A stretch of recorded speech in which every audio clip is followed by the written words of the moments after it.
Let's talk about member position descriptions and the member service agreement.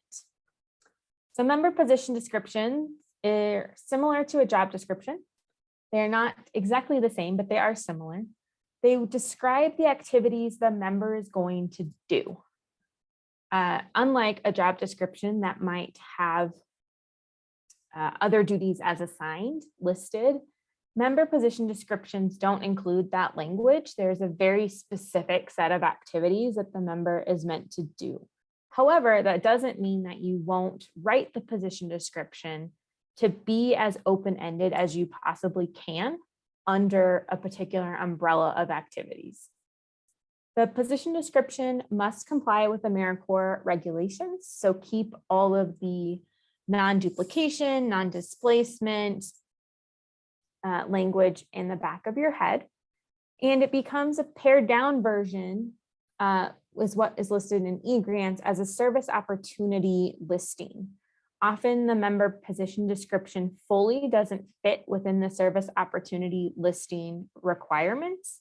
There's certain letter maximums that you can use in the SOLs in eGrants, so it's often a bit of a pared down version that gets posted.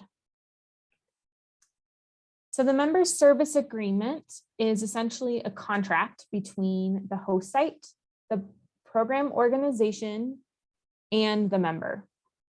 It includes all the expectations and deliverables of the member and the program.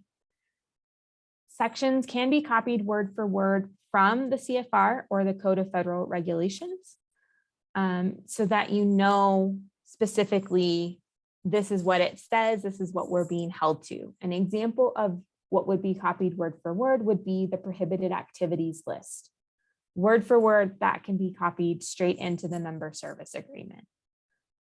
Expectations and deliverables of the member in the program would include a code of conduct, a grievance procedure, any specific things around confidentiality or personally identifiable information would also likely be included in the member service agreement. There may also be additional requirements from the host organization or program as necessary.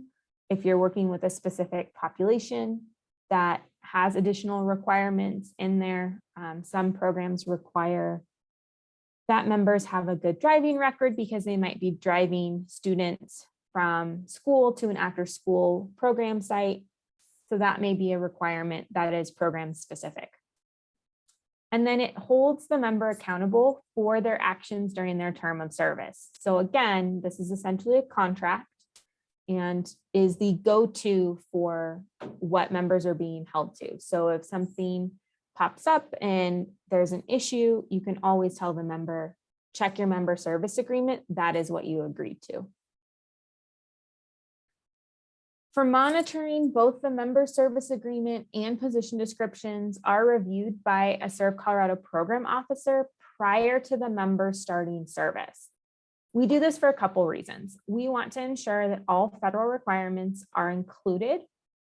We want to make sure that the program is maintaining compliance with AmeriCorps regulations.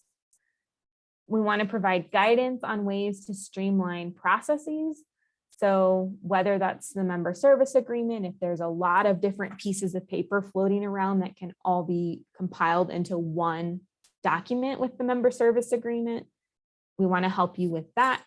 And then also just to have a greater understanding of program operations. It helps program officers have an idea of what your program is doing, what members are expected to be doing, and what the impact can be on the community.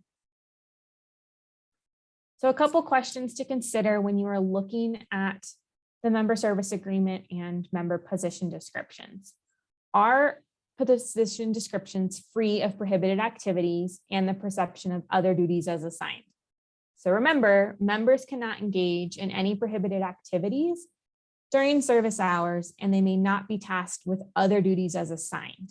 They are signing up for a specific task, a specific set of activities to help serve the community, and they should be doing those activities solely for the majority of their time.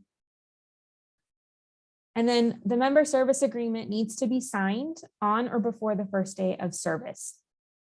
how will everyone sign that document? Sometimes it's electronic signatures. Are you using a system like DocuSign, or are you having everyone sign in person? Are there some logistical requirements around this? Do you have folks that are maybe signing it out of state because they were delayed in getting to their site? Or do you want it signed well in advance before they even arrive at their site for day one? Just know that it does need to be signed on or before, and it is the member and the program staff person, whoever that may be, that at minimum needs to sign it on or before the first day of service. There are a number of other questions that you can look at around these two items, but these are the two that really need to be considered. If you have additional questions on either of these documents, please reach out to your Serve Colorado program officer for more assistance.